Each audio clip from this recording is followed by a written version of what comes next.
In recent weeks, President Biden and other Democrats have been sounding the alarm on the potential dangers posed by a second Trump term by dropping the name Project 2025. 2 weeks ago, the Biden campaign even launched a website that outlines how the conservative plan would allegedly reshape the United States.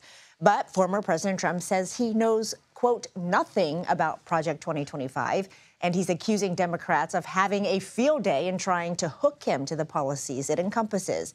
CBS News campaign reporter Jake Rosen joins us now. So, Jake, what exactly is Project 2025 and what is it not? So Project 2025 is a Heritage Foundation, which is a conservative think tank.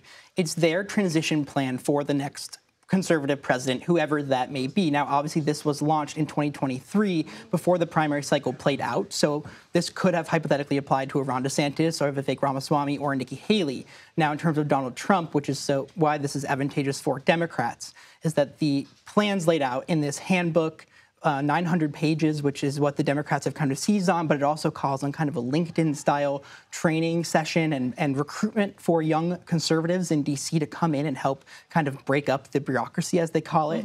It's also a 180-day plan for the first conservative president. So when you kind of think about what it is, it's a suggestion for the next president. But if you're Donald Trump, you probably don't want this kind of outside group kind of seizing influence over what the branding of your next term would be. So to be clear, it is not a Trump campaign platform. Correct. And the Trump campaign has tried to distance themselves repeatedly. Trump campaign co-chairs Chris LaCivita and Susie Wiles put a statement out when Project 2025 first kind of got in the news earlier this year, saying that they appreciate the efforts, but that, frankly, Trump will decide himself. And we saw a couple Truth Social posts in the last week by Donald Trump denouncing this group and saying he doesn't know whoever's running it and knows no one behind it. Now, obviously, that's not true, though. There are plenty of people, former higher-level White House staffers across all branches of government who wrote chapters in this book. They are definitely Trump-aligned people. But again, this is a think tank trying to propose something. And this goes all the way back to the Reagan administration in terms of the booklet that they give a conservative president when they win office, kind of a set of guidelines. 900 pages is a lot. Yeah. But talk to us about some of the more controversial elements that Democrats are really trying to highlight. Well, the biggest two are something that Trump is for, which is these mass deportations, hardline on immigration. That aligns very closely with what the Project 2025 is suggesting they do, basically dismantling of DHS.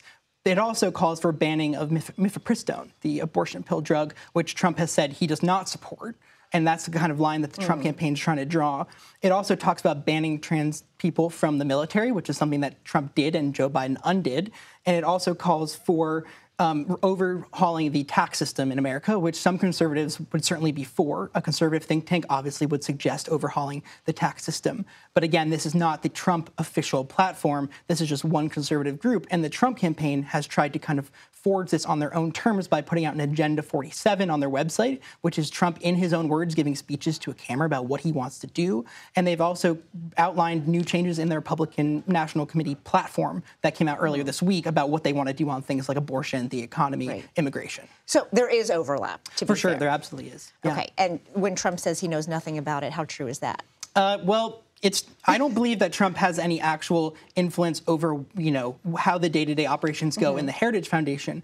But the Heritage Foundation's president said earlier this week on a podcast that there's a lot of overlap and that they are hoping to implement this. Another former Trump staffer and very close Trump confidant in the first term of Trump's administration, he said that they hope to implement this when transition plans really come to fruition after the RNC this week, and that there will be overlap. So Democrats are calling attention to that no matter what the Trump campaign says, these are people that worked in the Trump White House. These are people that are probably angling maybe for another job. But it's a really easy way for Democrats to kind of brand what Trump is going forward, just like Trump has tried to do and did in 2016 with the Green New Deal or the new, and things like that, where he, stamps a label on it. Green New Scam is what he's been calling it lately. And while that's kind of a meaningless term because it never passed, it still carries a significance with the base. And right now what they're doing, Democrats across the board, DNC, Biden campaign, influencers online, they're all trying to brand on, for voters who are maybe not informed about what Trump carries in this next term, the policies that he does and lay it out with this Project 2025 branding, which is pretty hard to shake for the Trump campaign. It's definitely sticking. Well, thank you for clearing it up for our voters and viewers, Jake Rosen. Thanks.